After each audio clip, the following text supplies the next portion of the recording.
Après plusieurs semaines d'absence, en raison notamment de la maladie à coronavirus qui nous a contraints à suspendre la production de certaines émissions sur Burkina Info, j'ai le plaisir de vous retrouver à nouveau pour nos rendez-vous hebdomadaires, avec l'espoir que chacun va bien et prend soin de lui et de ses proches. Mais vous le savez bien, cette pandémie de la Covid-19 persiste et nous devons tous de respecter les gestes barrières pour lutter contre sa propagation. C'est le moins et le mieux que nous puissions faire pour féliciter, encourager et accompagner les personnels soignants dans toute leur diversité qui se dévouent au quotidien pour sauver des vies. Cette attitude de responsabilité, nous la devons également aux malades à qui nous souhaitons un prompt rétablissement et à toutes les familles éplorées par la disparition d'un être cher. Mesdames, Messieurs, bonsoir et bienvenue à ce nouveau rendez-vous de Périscope qui vous propose en guise d'hommage un arrêt de vie sur quelques-unes des personnes que nous ne verrons plus, mais qui restent dans nos cœurs et qui nous accompagnent toujours de leurs mélodies immortelles. Partis pour le voyage sans retour, non pas forcément à cause de la Covid-19, ces ambassadeurs de la musique africaine méritent à notre sens une halte périscopique. Avec mes invités, nous évoquerons donc, le temps de cette émission, des artistes comme Mustapha Tiombiano et Tofenle du Burkina, mais également Orlus Mabele du Congo et Manu Dibango du Cameroun. Mais avant, permettez-moi d'avoir une pieuse pensée pour mon confrère Félix Kofi Ametepe, décédé le 21 décembre 2019. Docteur en philosophie morale et politique, Félix Kofi Ametepe était un habitué de ce plateau.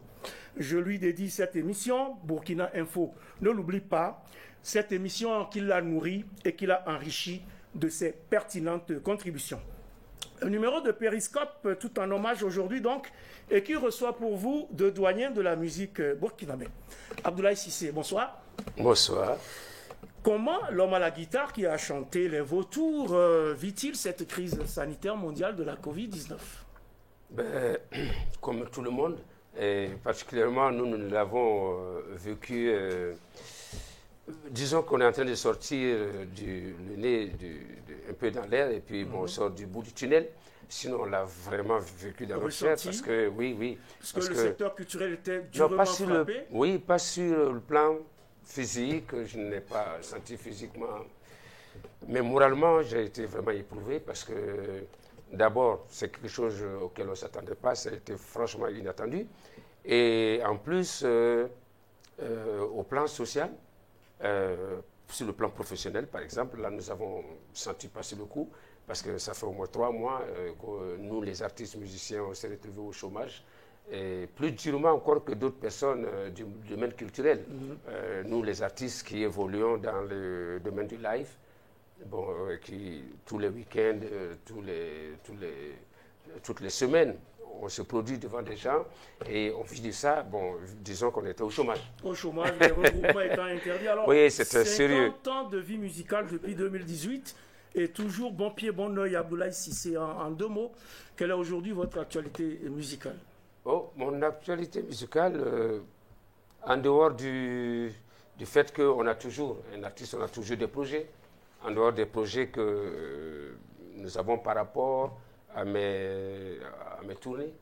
J'ai la chance d'effectuer quelques sorties à l'extérieur. En dehors de ça, c'est le train-train quotidien. Chaque week-end, je suis là. Avec quelques animations quand même, voilà. Depuis que les activités ont repris, avec quelques animations. Oui, il y a des spectacles pour lesquels les uns et les autres arrivent à nous inviter. Il y a des spectacles que nous partons animer sous forme de contrat. Et puis voilà. Sinon, il y a des émissions qu'on fait au niveau de la télé. Voilà. Et donc l'homme à la guitare continue de jouer sa guitare. Merci tranquille. Abdoulaye Cissé, bienvenue sur le plateau de Périscope. Merci beaucoup. Moutagatal, bonsoir. Bonsoir. Alors vous aussi, comment vivez-vous cette pandémie de la Covid-19 ? Je l'ai vécu comme tous les artistes musiciens. Parce que moi, avant même la Covid, j'ai perdu mon épouse et donc j'étais en deuil. Ça veut dire que donc depuis mai pratiquement, parce que j'ai perdu mon épouse en février, Et donc en mai, jusqu'en mai, je ne devais pas jouer. Et donc, imaginez-vous, après mai, ça tournait un peu, et Covid est venu rentrer avec les histoires de terrorisme et autres. On n'arrivait pas du tout à... Donc, on était bloqué. Maintenant, pour revenir à ce qui est de la manière dont on a vécu, on a vraiment pris un coup. Oui. Ça, je vous le dis. Oui. Parce que pour quelqu'un qui a l'habitude de jouer 3 fois dans la semaine et qui brusquement ne peut pas jouer, ce n'est pas une question même financière. C'est surtout parce que l'artiste vit sa musique. Et en vivant sa musique, l'artiste ne vieillit pas. Et brusquement, on reste là et puis on prend un coup de vieillesse. On ne comprend rien parce que le fait d'être là en train de se dégayer les autres et ça déjà un plaisir en soi. C'est pourquoi je dis que le métier de musicien, c'est le métier où tu as 2 fois le bénéfice. Non seulement tu es financièrement nanti, mais tu te fais plaisir et tu fais plaisir aux autres. Et on fait plaisir aux autres. Alors, Moutaga Tall, leader du groupe Afuni que vous avez créé, Afuni pour Afrique Unie, si je ne m'abuse. Alors, que devient Afuni? Et cette Afrique Unie, on ne la trouve toujours pas, 60 ans après les indépendances. Bon, en fait, moi, l'idée directrice, c'était que j'ai vu des grands ensembles se former, politiquement, économiquement. La culture ne devait pas être en reste. C'est pourquoi j'ai songé à créer un groupe qui s'appelle Afuni, qui rassemble des musiciens qui regroupait des musiciens de différents horizons. Et on avait 7 nationalités au départ. Bon, c'est vrai qu'aujourd'hui, on n'a pas les 7 nationalités parce que les uns et les autres se sont envolés. Et j'en veux pour preuve un gars comme Soumaïla Kanouté, qu'on appelle Soumissi, il est devenu aujourd'hui une star au niveau du Mali. C'est quelqu'un que nous avons formé ici pendant 10 ans. Voilà. Donc, Afuni existe toujours. Ça, au moins, c'est clair. Et donc, la dernière fois que Afuni a joué, c'était lors du sommet des parlementaires de l'OCI. C'est voilà. ça. C'était à Ouaga ici. Oui, tout à fait. Voilà un truc comme ça. Donc, Afuni existe et très bientôt, vous entendrez parler d'Afuni. Très bientôt, on retrouvera Afrique unie et peut-être que ce sont par ces petites touches que l'Afrique sera véritablement unie. Moutaga Tall, merci. Bienvenue à cette émission. Mesdames, Messieurs, à nouveau bonsoir. C'est le 102e numéro de votre émission en Périscope que j'ai le plaisir, et j'espère qu'il est partagé, de vous présenter aujourd'hui.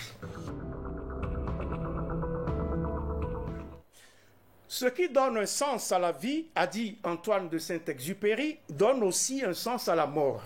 Rassurez-vous, ce n'est pas du tout du sens de la mort dont il sera question dans cette émission, mais plutôt de cette évocation mémorielle qui a fait dire à Jean d'Ormesson que, je cite, « Il y a quelque chose de plus fort que la mort, c'est la présence des absents dans la mémoire des vivants. » Et ils sont là, en effet, dans nos mémoires, parents, amis, proches, que nous avons aimés, appréciés, et qui sont partis, comme Mustapha Labli Tiombiano, inclassable homme de culture et de médias, qui nous a gratifié de tant d'initiatives pendant ces 71 harmattan, avant de tirer sa référence,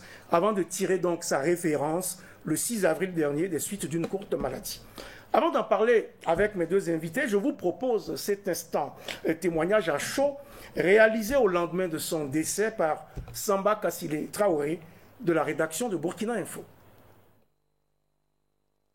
Mustapha Labli Tiombiano a tiré sa révérence le 6 avril à Ouagadougou. Il est le promoteur de la radio Horizon Fréquence Magique, une radio qu'il voulait libre et indépendante. C'est Béatrice Damiba, alors ministre de l'Information, qui a donné l'autorisation pour l'ouverture officielle de cette radio en 1990. Pour elle, Mustapha Tiombiano est et demeure irremplaçable. On peut parler de Mustapha pendant des heures et des heures. En un mot, c'était un grand homme de culture qui savait faire la promotion de la culture africaine à travers le monde. Et avec son fameux chapeau, qui lui collait tellement à la tête, vraiment, je suis triste. Je suis triste de sa disparition parce que nul n'est irremplaçable, mais dans son genre, je crois qu'on aura du mal à le remplacer ou à gérer son héritage. Pour Edouard Ouedraogo, Mustapha Chombiano est une personne qui était débordante d'idées. Pour lui, l'illustre disparu a apporté sa pierre de contribution pour le développement du Burkina Faso, à travers la musique et la création de médias. C'est un grand pionnier, un vrai pionnier, aussi bien pour notre pays que pour notre continent, dans la mesure où, au début de l'histoire des radios libres, des FM libres, il faut voir Mustapha Chombiano. C'était avant tout un artiste. Et il s'en est allé aussi, comme savent souvent le faire les grands artistes, c'est-à-dire imprévisible.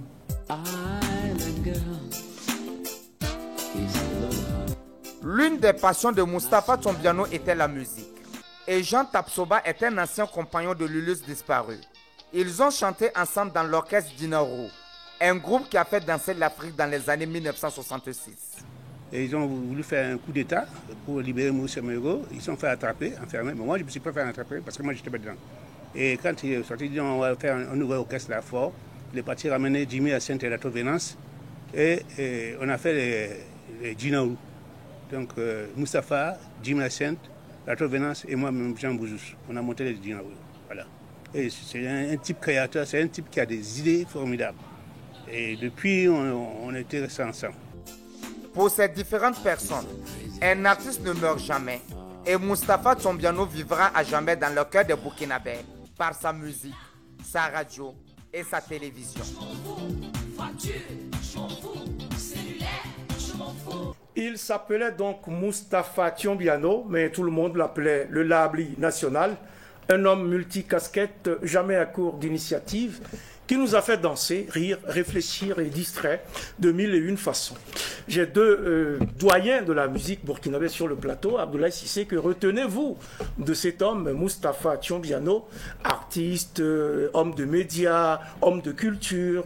Il était dans toutes les initiatives qui ont porté, presque beaucoup d'initiatives en tout cas. Oui, ce que je retiens de lui d'abord, c'est l'orchestre Les Sun Boys. Et puis ensuite, les Sun Boys avec Herman Yamiogo, dans les années 61-62. J'étais encore au Kounomal. Quand ils venaient, ils ont fait une soirée dans notre réfectoire. Une très belle soirée d'ailleurs. C'est là que je l'ai connu. Et puis plus tard, comme moi aussi, un peu plus tard, en 68, je les ai retrouvés avec les Bouzous, là, leur groupe qui s'est un peu disloqué, un peu suite à leur petit déboire personnel. Et la meilleure image que j'ai, c'est quand je suis rentré à la radiodiffusion nationale en tant qu'animateur de programme, j'ai eu à communiquer avec lui. Il était aux États-Unis, il était à San Francisco. Exactement. Ensuite à Los Angeles. Et à Los Angeles, il avait produit son album. Et là, il nous a envoyé cet album-là avec, je crois, l'album de Traoré et celui de Richard en même temps, parce que ces deux-là, du côté des États-Unis, étaient vraiment en activité. Et là, j'ai reçu le premier album. C'est Odou Richard Traoré qui est le PDG donc de Cédoni Productions. Cédoni Productions, voilà. Et à la même période, j'ai reçu le premier album, qui est un 33 tours, un grand album bien fait que Mustapha Chombiano avait réalisé. Et il nous a envoyé ça. J'ai fait une interview avec lui en direct de la radiodiffusion nationale, directement par téléphone. J'ai eu à l'enregistrer, il est passé directement dans mon émission par téléphone et on a eu à présenter quelques tubes de son album. J'ai fait la première promotion donc de son album ici dans mon émission Satellite 2000, qui était une émission de variété à l'époque. Et ensuite, après, il est arrivé en Côte d'Ivoire, j'ai appris qu'il était en Côte d'Ivoire, de là il est venu pour la promotion de l'album. Et par la suite, je pense qu'il n'a plus quitté, parce qu'après on s'est retrouvés pendant la Révolution. Disons qu'on a fait la Révolution ensemble. Donc, pendant cette période de la Révolution, il a eu beaucoup à faire. Il y avait le comité Bambata. On était en train de lutter pour la libération de Nelson Mandela, la lutte contre l'apartheid et tout ça. Et ensuite, il y a eu FESPACO où il a trimballé un avion. Oui, c'est ça. Il a fait déplacer tout un avion. Ça fait partie de ses premières phrases qu'on se demandait. Il avait des idées un peu bizarres quand même. On le prenait pour un fou. Voilà, franchement, Mustapha Chombiano, ses idées étaient toujours bizarres. Et c'est le premier aussi j'ai suivi quand du côté de la Lonabé, actuellement, il avait un petit studio où il a créé sa première radio. Il nous disait, je vais faire une radio privée. À cette époque, c'était impensable parce que la radio privée, on n'avait pas donné d'autorisation. On n'osait donner d'autorisation à personne pour faire une radio privée. Mais lui, il dit, il tient à sa radio, il va la faire. Effectivement, par la suite, il a fait sa radio privée. Alors, voilà. Lui, il a fait sa radio privée, c'était d'ailleurs la toute première. Moutaga Tall, il était un peu fou sur les bords.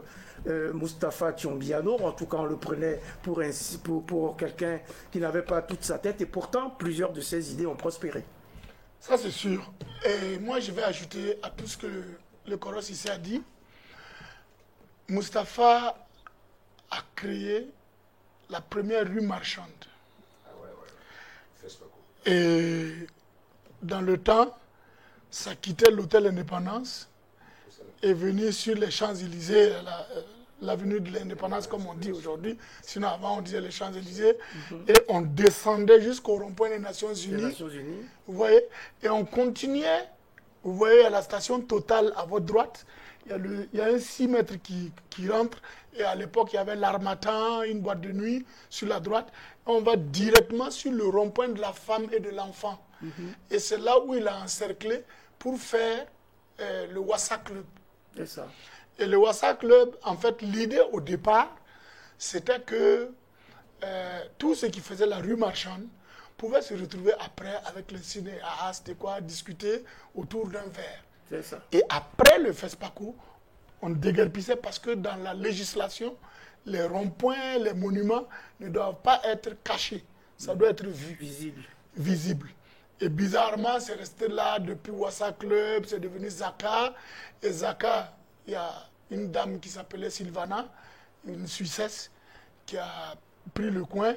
Et je voudrais vous dire que l'un des premiers gérants de Zaka à l'époque, c'est l'actuel président de RDBF ou un truc, c'est Adama Seri. Ah oui. Voilà. C'était lui qui était le gérant quand nous étions là-bas. Comme quoi le monde est petit. Peut-être avez-vous des anecdotes à partager sur Mustapha Tiombiano. Il faut y aller vite, mais déjà vous avez dit un certain nombre de choses. On lui doit à ce monsieur le concours de beauté Miss Burkina, la rue marchande du FESPACO, vous l'avez souligné. On lui doit également le rallye auto-moto de Ouagadougou, plutôt le rallye moto, le rameau de Ouagadougou. Il a également créé la course de pirogue au barrage de Tanguin. C'est également lui qui a fondé, on l'a dit, donc Horizon FM. C'est la première radio libre du continent. Et plus tard, la télévision TVZ. Très rapidement, avez-vous une petite anecdote avec Mustapha à partager avec nos téléspectateurs? Je ne m'en souviens pas parce que dites-vous bien que Mustapha Tiombiano, c'était mon grand frère que je respectais. Donc on n'a pas fait les 400 coups ensemble. Donc il n'y a pas beaucoup d'anecdotes à part que, bon, voilà, il aimait chahuter tout le monde, il aimait chahuter, il aimait plaisanter. Non, je n'ai pas particulièrement de façon intime. Pas grand-chose. Alors peut-être Al-Moutaga, vous vous êtes peut-être rencontrés à plusieurs occasions sur... Je retiens une chose de Mustapha, c'est quelqu'un qui n'avait pas la langue dans la poche, comme on le dit. Alors, nous on est allé à Gawa 84, désirer les sympathiques. Gawa 84, c'était par rapport à la SNC, à la Semaine nationale, de la culture, Gawa 84. Vers 10h, il y a la télé, la radio qui vient, qui m'interviewe juste là où on était logé.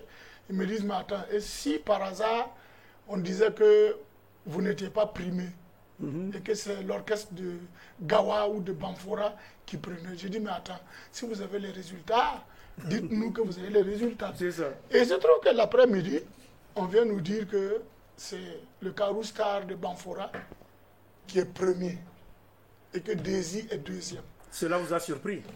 Non, j'étais abasourdi parce que ce qu'ils ont sorti, je peux toujours chanter ce qu'ils ont chanté et ce que nous avons chanté. Donc, on est retourné avec notre aigreur, on a pris notre mal en patience. Et dans le texte, il était dit que celui qui est primé à la SNC doit animer tous les bals officiels organisés et tout. Dans toute l'année. Ah donc, oui, ce n'est pas rien. Il y a eu le bal du FESPACO. Et le président à l'époque, Thomas Sankara, dit, en plus de Bamfora, j'ai besoin de désirer les sympathiques. C'est ça. Donc on se retrouve en face à face au mess des officiers. Et c'est Banfora qui doit commencer à jouer. Parce qu'on se donnait le podium 1 heure.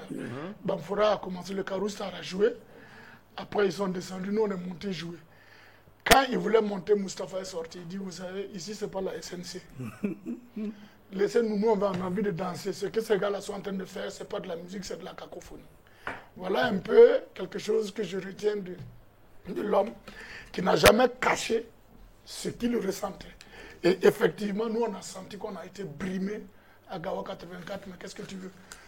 Ce que le jury aura décidé, c'est le fair play, on s'est plié. Un personnage donc, qui n'avait pas sa langue dans sa poche, tout comme vous-même, Moutagatal, ça fait des années que vous roulez votre boss, bientôt 40 ans de musique. Et comment cela se prépare? Quelle est votre actualité là-dessus? Très rapidement. Oui, en fait, on était parti pour le faire juste dans la période de la Covid. Et malheureusement, vous étiez parti pour le faire quand cette affaire de pandémie, est venue, on est tombé là-dessus. C'est ce que je veux dire, effectivement. Mais qu'à cela ne tienne, je lance déjà l'idée. Parce que je tiens à manifester, à magnifier tout ce temps que j'ai eu à mettre. Et après ça, dans ma tête, c'est de créer mon école de musique à moi pour partager l'expérience que j'ai avec les plus jeunes. Voilà. Moi, je sais que c'est un désir, elle est sympathique, oui. Puis Afouni. Entre parenthèses, je vous dis que celui qui est en face de moi, c'est lui mon bourreau, parce que c'est lui qui m'a mis dans la musique. C'est lui votre maître. Voilà. C'est lui qui vous a mis le pied à l'étrier. Je me rappelle. Donc c'est le maître et l'élève qui se retrouvent. En 69, j'étais au CE2. Quand lui, il était élève instituteur, et c'est mon père qui était directeur du cours normal de Koudougou. Et à cause des lentilles, je partais prendre son plat manger et je chantais l'homme à la guitare, toutes les petites chansons et tout. Mon père a tout fait pour me choisir, mais bizarrement, ça n'a pas marché. Voilà. Mais vous êtes à bonne école, il a fêté ses 50 ans de musique, c'était il y a 2 ans, donc, et ça continue, et bientôt 40 ans, ça veut dire qu'on a des grands artistes dans le pays, mais comme vous le savez, c'est comme cette loi inéluctable de la vie, eh bien, on vient de parler de lui, le Labli national s'en est allé. Le Labli national s'en est allé, tout comme Tofele, artiste exceptionnel qui a su proposer au plan musical un beau mariage de sonorités puisé de son terroir et magistralement porté par le groove de l'universel. Du jazz de la savane, comme il aimait qualifier sa musique. Celui qu'on considérait d'ailleurs comme le James Brown du Burkina est parti le 17 avril dernier. Vous l'avez connu tous les deux, vous l'avez côtoyé. Abdoulaye Cissé, quel musicien était Tofele? En tout cas, comme artiste, c'est un grand musicien. C'est un grand musicien, il avait beaucoup de talent, il a un don particulier, il avait l'amour de la musique. Je l'ai connu justement dans la deuxième formation du Super Volta, parce que j'étais membre du Super Volta en 68 déjà. Et en 69, il y avait un jeune groupe là qui était sympathisant de notre formation, qui était juste à côté. Nous, on répétait juste au bord du canal, derrière, disons, le côté ouest du lycée Zenda. Il y avait un canal, un fossé à Dapoya, et nous, on répétait juste à côté. Ces jeunes-là, ils trichaient la nuit, ils prenaient le mur, ils venaient nous voir. Donc, c'est comme ça que Tofele, avec ses copains, ont constitué petit à petit, en nous convainquant, avec les petites répétitions que nous avons eu l'occasion de voir, en nous convainquant, donc, ils ont été nommés deuxième formation de Super Volta.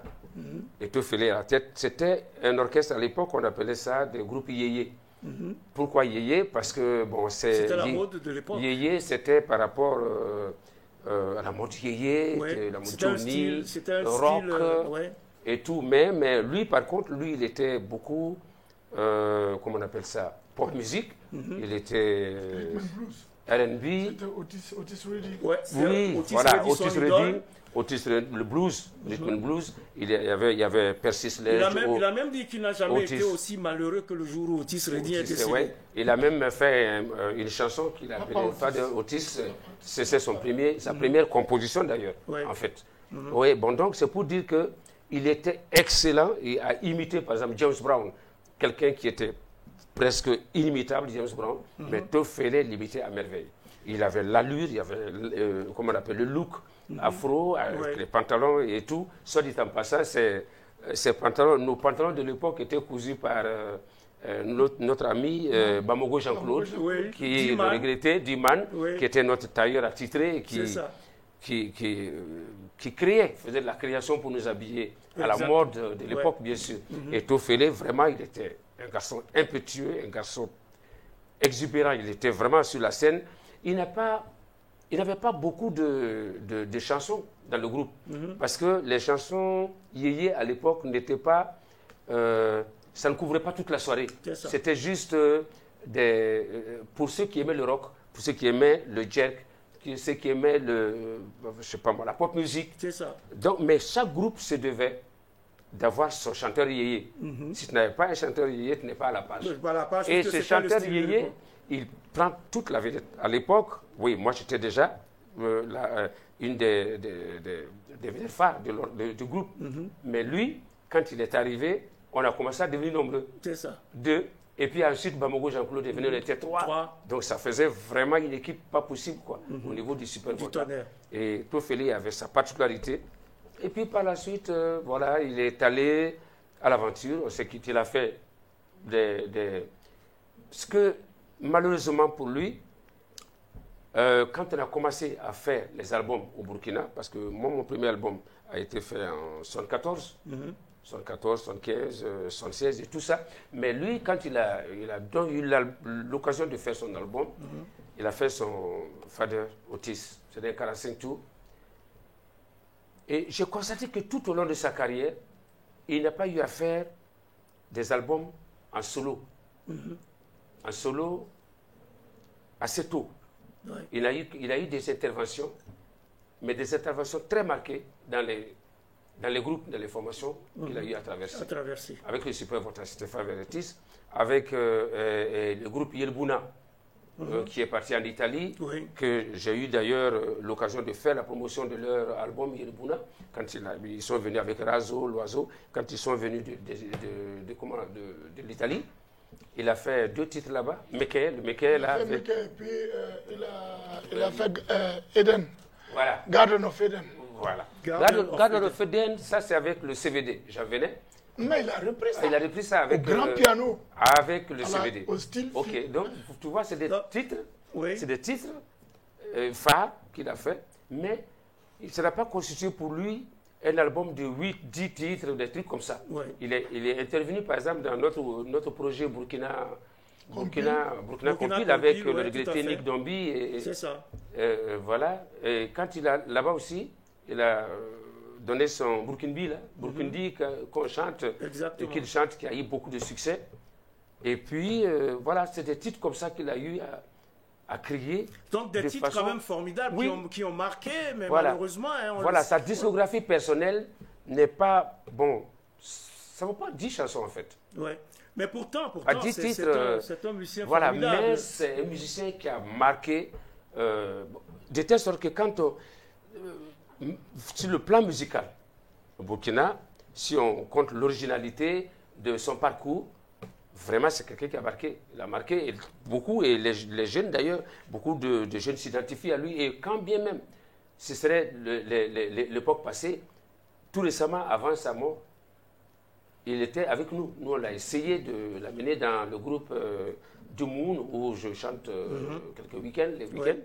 Il est venu là-bas, et on le faisait chanter. Il ne tenait plus tellement, mais on le faisait chanter. Et chaque fois qu'il chantait, le public venait le voir. Les jeunes qui le découvraient. Il avait beaucoup de succès. En fait, il était formidable de ce point de vue-là. Mais pourtant, cette signature formidable et exceptionnelle a plutôt malheureusement fini sa carrière et même sa vie dans le dénuement total. Tal Moutaga, finalement, à la fin... Moi, j'évite de retenir... Cette image-là. Cette image.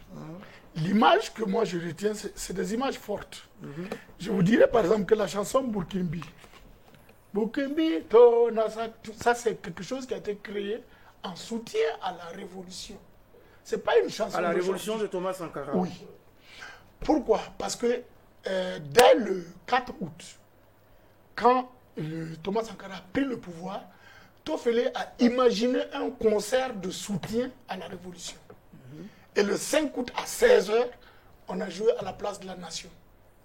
C'est là où Thomas Sankara est venu dire, bon, désormais, il n'y a plus de boîte de nuit, il n'y a plus de machin, et désormais, c'est des balles populaires et tout. Et Tofele, avec Sanoudi Pierre, feu Sanoudi Pierre, c'est les deux qui ont créé le premier syndicat des musiciens du Burkina. Le SINAM. Et les Cissé étaient dedans et tout. Par la suite, nous, on est venus, on a pris la... Moi, j'ai été SG après eux. C'est ça. Donc, je retiens de Tofele ces images-là. C'est-à-dire, c'est quelqu'un qui m'a beaucoup inspiré dans tout ce qui est soul music, tout ce qui est R&B, rhythm and blues, je veux dire, parce que c'était formidable. Ils étaient deux, en réalité, qui rivalisaient. Peut-être que Cissé ne se rappelle pas d'eux. Un autre qui était à l'harmonie voltaïque, qui s'appelait Youssef. Youssef. Voilà. Lui était à l'harmonie voltaïque, c'était les deux qui rivalisaient. Alors, quand ces deux-là se retrouvaient sur le podium, alors nous, on était là, on est morts. Donc, ce sont ces images-là. Et je vous dis que Tofele et moi, on s'appelait amicalement ma chef, parce qu'il venait effectivement à la maison mère, comme j'ai toujours dit, la mezzanine. Oui. Il venait, il jouait avec moi. C'est ça. Voilà, donc il venait jouer, continuer de jouer. Voilà, on retiendra donc cette belle image de Tofele, un artiste formidable qui nous a légué plusieurs belles chansons. Est-ce que vous diriez que cette chanson-là, à Burkinbi, est la plus belle de ces chansons, par exemple? Non, moi je retiens plutôt Michael. Michael, c'est dans sa langue, en co, ça veut dire mon ami. Voilà. Et donc, je retiens plutôt Michael. Ça, c'est l'une des belles chansons de Tofele. Après celle-là, c'est la reprise de Garden of Eden avec le groupe Yelbouna, où ils ont joué vraiment le grand piano, c'est pas trop de bruit, tout. C'était vraiment là. Et jusqu'à l'heure où je suis, je recherche même cet album-là. Ouais, on recherche cet album, on peut retenir que Tofele faisait de la bonne musique, il faisait de la musique universelle, mais il était attaché à ses racines. On sentait dans sa musique qu'il était accroché à ses instruments, à sa culture, à ses propres racines. Et évidemment, plusieurs de ses chansons, ou même toutes ses chansons, ont pu marquer les uns et les autres. Et je ne sais pas si cette chanson-ci vous a marqué, vous autres, mais elle porte la griffe de Orlus Mabele, chanteur congolais qui a marqué avec son orchestre le Loketo la musique africaine de son soukou s'envoûtant. Celui qui s'appelait donc Aurélien Miatsonama à l'état civil, il a succombé le 19 mars dernier des suites de la Covid-19. Et si Orlus Mabele a chanté La femme ivoirienne, ben, il est aussi tombé sous le charme de Evelyne, fille de Ouaga, Burkina Faso. Il a d'ailleurs avoué dans ce son.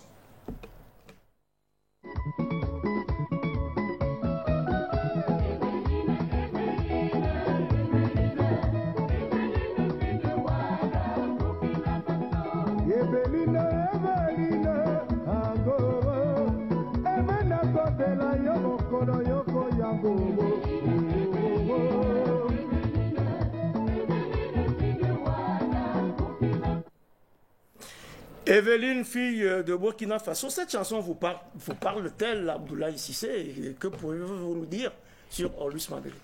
Oui, cette chanson, oui, je la retiens comme, un peu comme tout le monde, parce qu'à l'époque, il venait, vous oubliez, Ouagadougou est, disons, une plaque tournante, était une plaque tournante, et elle est toujours, je pense.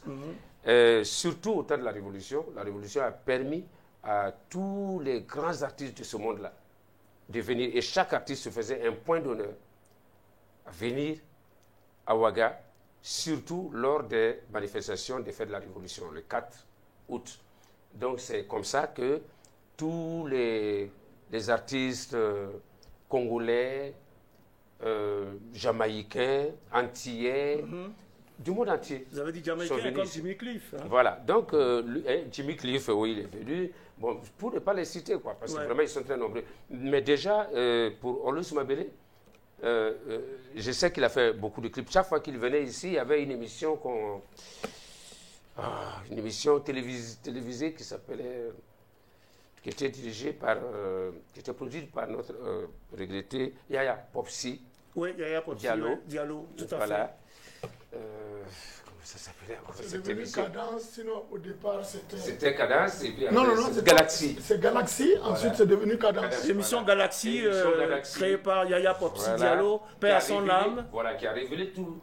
À la faveur des 4 août, on faisait beaucoup de spectacles, même si c'est vrai, c'est des spectacles en playback, mais ça a révélé beaucoup d'artistes congolais qui sont de la catégorie de ceux qui ont quitté le Congo, qui entre-temps se sont retrouvés en Côte d'Ivoire, parce que lui, il est du côté de Brazzaville, je crois.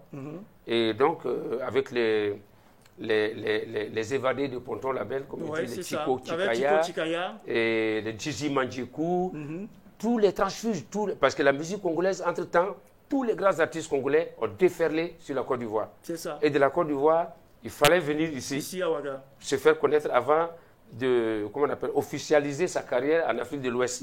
Et tout le monde voulait rencontrer Thomas Sankara. Ouais. Venait même jouer presque cadeau. Donc, Ouais. c'est comme ça que moi j'ai connu Aulis Mabélé. Je n'ai jamais joué avec lui sur la scène. Je l'ai connu parce que bon, j'étais entre-temps coach. Et j'ai dit coach parce que bon, on allait chercher ces artistes-là. On était en mission, C'est ça. de Thomas Sankara pour voyager, aller chercher tous ces artistes, même le grand Fela, Nicolas Lapo et tout ça. Bon, voilà, c'est des gens qu'on a approchés. Donc, je l'ai connu Oui. en le faisant venir, en travaillant avec lui dans les coulisses, en suivant, organiser un peu son séjour ici. Voilà, c'est comme ça que je l'ai connu chaque fois qu'il est venu ici. Alors, Mais vous avez évoqué cette casquette de coach que vous aviez. Il faut rappeler que vous avez dirigé 2 orchestres sous la Révolution, les Colombes de la Révolution et les Petits Chanteurs au point levé. Tal Moutaga, Orlus Mabélé, ça vous dit quoi? C'est dans le même circuit, hein, je veux dire. Parce que au temps de la Révolution, l'orchestre attitré pour accompagner les artistes. Ceux qui ne venaient pas avec leur groupe, c'était Désir les Sympathiques. Exactement. Et à l'époque, j'étais pianiste de Désir, Désir. et chanteur principal pratiquement. Donc, on a beaucoup accompagné des artistes, presque tous les artistes qui venaient pour, comment on appelle, Pour des concerts, pour les festivités du les 4 août. festivités du 4 août. Oui, Pour c'est les ça. festivités du 4 août, on nous envoyait les disques un mois avant et on relevait tout parce qu'il n'y avait pas quelqu'un qui écrivait ou qui lisait la musique. Les notes. Donc on écoutait ce que les gars jouent et puis quand ils viennent, on fait la générale, la répétition générale. Oui. Donc c'est comme ça que j'ai connu des gens comme Orlus Mabélé. Il y en a plein. Il y en a plein. Que ce soit Orlus, le gars d'Empire Bakuba, Pépé Kalé, Niboma, voilà, et tout ça. tous ces gars. Et donc, ce que je retiens de l'artiste, c'est qu'au moment du spectacle, au niveau du stade du 4 août, il avait une tenue qu'il pouvait dépiécer. C'est ça. Vous voyez? Ouais. Et nous, on n'avait jamais vu ça. C'est ça. Les gars, ils dansent, il vient, il tire un bouton là, il enlève, et puis voilà. il jette ça dans le public, les gens C'est un attrapent. peu aussi comme un attirail de la sapologie. Donc, c'était vraiment un patron dans l'histoire du look et de la... Voilà. Un patron dans l'histoire du look, mais le soukous dont il s'est proclamé roi était une rythmique très en vogue donc sur le continent dans les années 1980 et 1990. Un soukous d'ailleurs qui a fait danser l'Afrique et aussi sur les notes chaloupées du titre Evelyne dont nous venons d'écouter donc un petit bout tout à l'heure.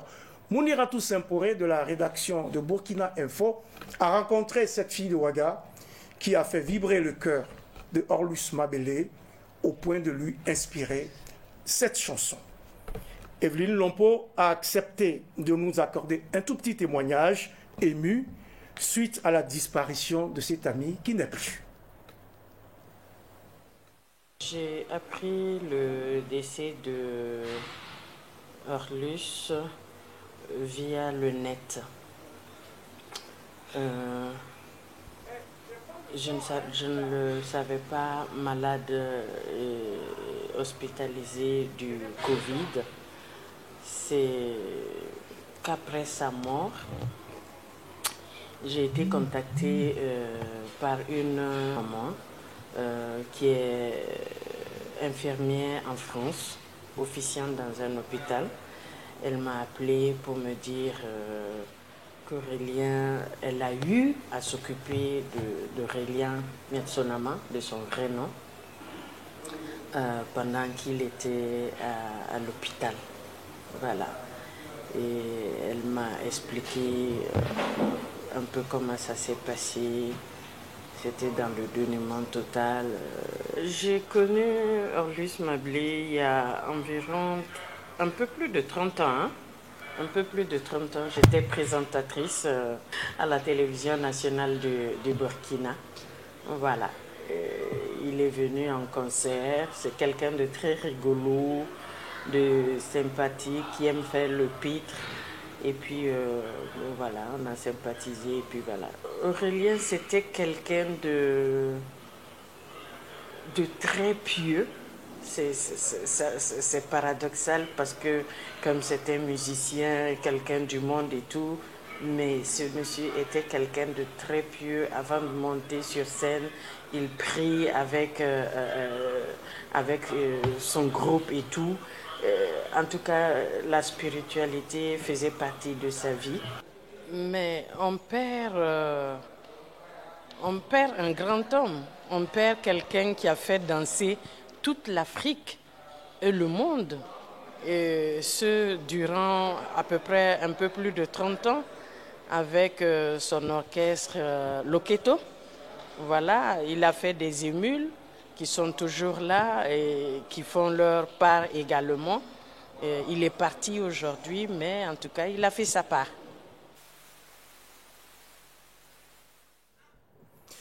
Il est parti aujourd'hui, mais il a fait sa part, nous dit Evelyne Lompo, affectée par cette disparition. Evelyne Lompo, que nous remercions pour ce témoignage. Pensez-vous, vous aussi, on commence par Moutadatal, que Orlus Mabélé a fait sa part et que c'est un grand homme que perd l'Afrique? Ça, c'est inévitable. Et je veux dire ça parce que je prends pour référence, il y a un parent à Plaisanterie, j'aime les appeler les Yarse, Yarra, les ânes. Un parent à Plaisanterie qui se fait appeler Orlus. Et aujourd'hui, j'ai vu la dernière fois, il a sorti un truc sur Savane FM, c'est Kwanda, quelque chose qu'on appelait, il était photographe là. Voilà un truc, Kwanda Isaka ou un truc comme ça. Moi, je l'ai connu, on l'appelait Orlus. Parce qu'il aimait imiter Orlus et tout. Même dans les photos, les gars, il attrape son appareil et puis il enlève le truc. Donc, je lui fais un coucou. C'est pour dire que Orlus Mabélé, quand même, a marqué un peu la jeunesse en son temps au niveau du Burkina. Il a marqué la jeunesse, il est parti, il a fait sa part. Ouais, il a fait vraiment sa part en tant que roi du Soukous. Il s'est autoproclamé roi du Soukous, c'est pas pour rien, parce que du côté, il a fait en tout cas connaître à sa façon, du côté de l'Occident comme du côté de l'Afrique, le goût du sapeur congolais, qu'il soit du côté de Brazzaville ou du côté de Léopoldville, a contribué beaucoup à créer à faire la promotion de cette mode-là, de ce phénomène, de la sapologie. Et je vais ajouter très rapidement des gens comme Ahmed Smani, les Papa Zaïko, tous ceux qui... Ce sont ses élèves. C'est des gars qui ont aimé Orlus Mabélé et donc qui ont directement épousé sa manière de s'habiller, sa manière de danser, tout. Il y a des grands danseurs comme ça. Voilà. Orlus Mabélé qui a donc fait des émules, qui a fait sa part. Un autre qui a fait sa part et qui est parti, lui aussi, vaincu par la Covid-19, eh bien, c'est Manu Dibango, le roi de la Soul Makossa, élu en 1999 meilleur artiste africain du XXe siècle, a tiré sa révérence le 24 mars dernier à Paris, en France, à l'âge de 86 ans. Manu Dibango, saxophoniste hors pair, était une icône, une idole, une signature. Abdoulaye Cissé, que représente donc Manu Dibango pour un artiste comme vous? Vraiment, Manu Dibango, c'est toute une histoire. Je peux raconter beaucoup de choses sur lui parce que on va aller vite. Je ne vais pas raconter beaucoup parce qu'on a très peu de temps. Mais j'ai des souvenirs. Quand j'étais au cours normal de Koudougou en 6e, tout comme Taboulé, c'est les premiers artistes africains que j'apprenais à connaître. Et puis ensuite est venu Dj Viké. Donc Manu Dibango, pour moi, déjà avec son saxo, je le trouvais un peu spécial parce qu'il faisait un genre que je ne pratiquais pas. Moi, j'aimais beaucoup la salsa, la musique congolaise.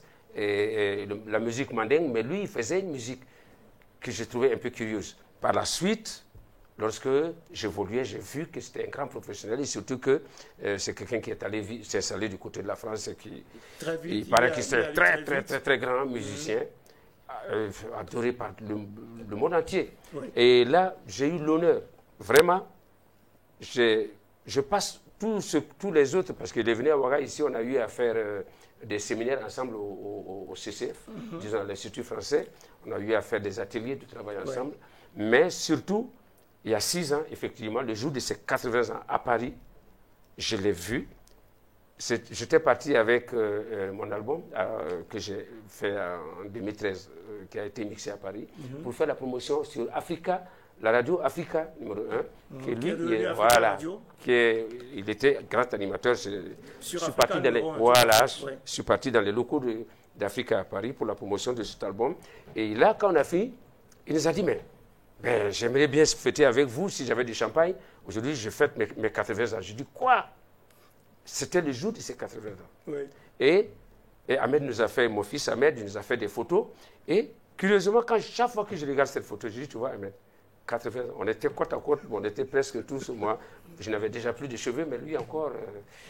Mais je dis, tu vois, tu vas arrêter de dire, papa, tu ne vieillis pas, mais regarde celui-là, il y a près de 12 ans entre lui et moi. Regarde, c'est comme si c'était, s'il y avait 2 ans seulement entre lui et moi. Mais c'est mon grand frère, mais regarde. Ouais. Donc, c'est quelqu'un qui s'est vraiment maintenu, qui marchait à 80 ans. Il allait prendre son métro, il avait son sac sur le dos, il descend de la voiture, il fait ses machins, il va faire ses spectacles avec toujours ce sac. Je ne l'ai jamais vu avec un bâton en difficulté pour dire qu'après j'ai vu, il est venu au festival à Numabo. Au Fespaco, à Numabo. Il est venu un peu. Bon, il n'a jamais perdu rien de sa verve, quoi. Moi, je n'ai pas compris comment il est décédé. Je me demandais si un jour, vraiment, Manu, il va partir, quoi. Il était tellement là qu'on se disait qu'il serait toujours là. Éternel. Il est vraiment éternel. Voilà, c'est ce que je retiens. Il reste quand même éternel après sa disparition, Talmou Taga. Moi, quand j'ai appris son décès, je suis tombé à la renverse. Parce que j'ai connu Manu, j'étais en 6e. Ouais. Quand j'ai connu sa musique, donc dans les années 72. Et il y avait un titre qui faisait déjà tabac, c'était Soir au village. Une voix s'élève au lointain, et les hommes allument leur pipe, voilà, un truc comme ça. Donc, surtout le soir quand la grand-mère a préparé du bon foufou, avec du poisson bien aromatisé, voilà. Il y avait ça, et au verso du 45 tours, c'était l'hymne de la CAN Yaoundé 72, qui n'a pas eu de succès. Donc j'ai connu Soir au village. J'ai jamais imaginé un seul instant que j'allais rencontrer Manu face to face. Et bizarrement, on nous délègue pour aller représenter le Burkina au premier jeu de la francophonie en 1994 à Paris. Et c'est lui qui crée l'hymne de la francophonie que nous devions chanter. À l'époque, son bassiste André Manga, qui est camerounais aussi que je connaissais, il nous a tiré, on allait, on a causé avec lui. Et bizarrement, c'est lorsqu'il a été nommé président du jury du FESPACO, je crois, 2007 ou un truc comme ça. 2007, que à l'occasion de l'anniversaire du chef de l'État, on m'a appelé pour me demander est-ce que tu peux accompagner Manu Dibango. J'ai dit, là, voilà affaire. Et c'est Afouni. J'ai dit, bon, Afouni n'a jamais reculé. Comme on dit, les Ivoiriens disent, un yang ne recule jamais. J'ai dit, bon, moi je connais certains titres de Manu. Mais il dit qu'il ne peut pas venir répéter parce qu'il est pris par les trucs du FESPACO. On doit jouer à 18h. À l'époque, il y avait Sekou Bembea qui était là et il y avait Bonkana Mega qui était là. Donc il a chargé ces deux-là de venir superviser la répétition. Et quand ils sont arrivés, ils ont trouvé, on a joué Somba Loba, on a joué Soir au village. Et quand on est arrivé ce fameux titre que j'ai connu étant tout petit. Et puis vous avez pu l'exécuter avec Manu Dibango. On arrive au palais, on joue avec Manu. J'ai les photos, malheureusement, je n'ai pas pu les amener ici. Mais j'ai dit, mais attends, ça c'est la série sur le gâteau, quoi. Moi, ma carrière aujourd'hui, je suis fier d'avoir joué derrière des gens comme Youssou N'Dour, derrière Manu Dibango, derrière Cissé, pour les Burkinabés, derrière d'autres artistes, les Babogo, Jean-Claude, Tofele, tout ça. C'est des gens que vraiment j'ai joué derrière eux et je suis fier de dire que j'ai joué derrière ces gars-là. Voilà. Fier de dire qu'il a joué derrière Senghar Tall Moutaga, homme de synthèse, musicien, en plus. musicien de tous les courants, un précurseur de la world music. Celui qui s'appelait Emmanuel Ndjoké Dibango à l'état civil a multiplié au cours de sa longue carrière les initiatives au profit de l'Afrique. L'une des plus marquantes aura été le concept Tam Tam pour l'Éthiopie, lancé en 1985, pour apporter une réponse artistique et solidaire à un pays alors en proie à la famine. Alors, on est presque à la fin de cette émission, juste en 30 secondes. Un mot sur cette expérience, sur ce Manu Dibango, toujours musicien, mais soucieux du devenir du continent africain. Ouais, c'était Tam Tam sur l'Éthiopie. Effectivement, c'est une mélodie, je ne sais pas, les uns et les autres peuvent avoir oublié, c'était une chanson qui fait « Pourquoi la faim Africa, oh, pourquoi la faim ?» Et puis il y avait beaucoup de groupes, il y avait les Cheveux Crépus, il y avait Youssou N'Dour, il y avait Salih Keita, il y avait Touré Kunda, parce qu'à l'époque, ils avaient réuni une bonne pochette de personnes qui étaient en solidarité pour l'Éthiopie, pour que les recettes... Exactement, c'est pour répondre à We Are de Michael Jackson. C'était ça. Et d'ailleurs, c'était la même époque. C'est la même époque, oui. À laquelle Manu Dibango, il avait ses problèmes aussi. Il venait de quitter ses problèmes avec Michael Jackson. Donc, c'est pratiquement... Donc, ils ont fait une réplique à We Are the World en faisant Tam Tam pour l'Éthiopie. Et je t'assure que c'était quelque chose qui a fait un très, très, très, très gros succès à l'époque. C'est une belle philosophie, ça, pour Afoni. On devrait continuer, perpétuer ce type d'initiative. Parce que l'Afrique en a toujours besoin. Absolument. Et les musiciens répondent toujours présents, n'est-ce pas, à Tal Moutaga, pour de telles initiatives. Alors, qu'est-ce qui se passe pour que, dans certaines circonstances, on ne les sente pas vraiment? Moi, je crois que, en fait, c'est un peu au niveau du Burkina qu'on ne sent pas. Par exemple, il y a eu des initiatives comme ça pour lutter contre la Covid. J'ai vu une multitude de belles chansons qui ont été créées par les artistes et autres. C'est dans cet esprit-là qu'on peut booster un peu la musique burkinabé. Qu'on accepte de... Mère Teresa, Burkina Compile. Burkina Compile. Et il y a eu même Seydouni qui a fait Burkina Mousso. Oui, Burkina Mousso. Et tout, voilà un peu. On prend une chanson et toutes les femmes chantent. Et puis après, chacun présente un titre. Et tout, comme ce qu'ils ont fait à Burkina Compile et tout. Moi, je crois que c'est un partage d'expérience que nous devons avoir. Parce que la musique burkinabé n'a pas commencé avec la tendance actuelle. C'est ça. Et il faut que les gens... On a tendance à l'oublier. Il faut que les gens se détrompent. Il y a des gens qui ont signé, qui ont fait des sillons. Il y a des boulevards. J'ai eu une saute d'humeur une fois et puis j'ai réagi sur Facebook. C'est rare que je parle vraiment de façon violente. Mais j'ai dit au décès de notre ami François Tapsoba, qui était un de nos grands guitaristes, j'ai été surpris de voir qu'il y a eu plein d'absents à son enterrement. Oui. Et donc tout de suite j'ai dit, mais attends, peut-être que nous aussi on va mourir comme ça un peu dans l'anonymat. Et donc j'ai demandé, j'ai écrit sur Facebook, j'ai dit, bon, est-ce qu'on faisait une stèle pour rendre hommage à tous ces grands groupes qui ont travaillé pour la musique burkinabé. Les grands groupes, des artistes.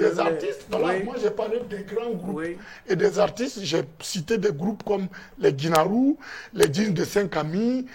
J'ai connu Super Volta quand ils jouaient. Et il y a beaucoup de noms qu'on peut citer, ajouter les Gandaogo National, les Georges Ouedraogo, Dynamique Jazz à Bobo, Volta Jazz avec Tidjane Koulibaly, les Codel Africa, les Léopards. Et voilà, il y a toute une compagnie d'orchestre. J'ai demandé à ce qu'on fasse. Pendant longtemps, le Burkina, la Haute-Volta, disons, a tenu la tête pendant très longtemps. Il y a la Côte d'Ivoire même ne pouvait pas voir notre poussière. L'impression que ça n'a pas commencé aujourd'hui. Moi, je voyais ces gars-là aller faire, ils vont faire tabac en Côte d'Ivoire, si c'est Aboulaye, Bamogo Jean-Claude, comment ils s'appellent encore, Issou Compaoré et tout. Pendant ce temps, Ernesto Djedje n'était pas connu. Ouais, et pourtant, aujourd'hui, on continue d'écouter Ernesto Djedje. Il va falloir y travailler sérieusement pour créer cette mémoire de la musique burkinabé, des grands noms qui l'ont marqué. Mesdames, Messieurs, le temps qui nous est imparti est arrivé à son terme. Ainsi s'achève votre émission Périscope numéro 102 qui recevait pour vous Abdoulaye Cissé. C'est un artiste musicien, vous le connaissez très bien. Il a marqué le paysage musical national. C'est l'homme à la guitare. Merci d'avoir accepté notre invitation. Merci de nous avoir invités. C'était un plaisir pour nous. Périscope aujourd'hui, c'était aussi Moutagatal, artiste musicien lui aussi. Bientôt 40 ans de musique. On attend la date du concert.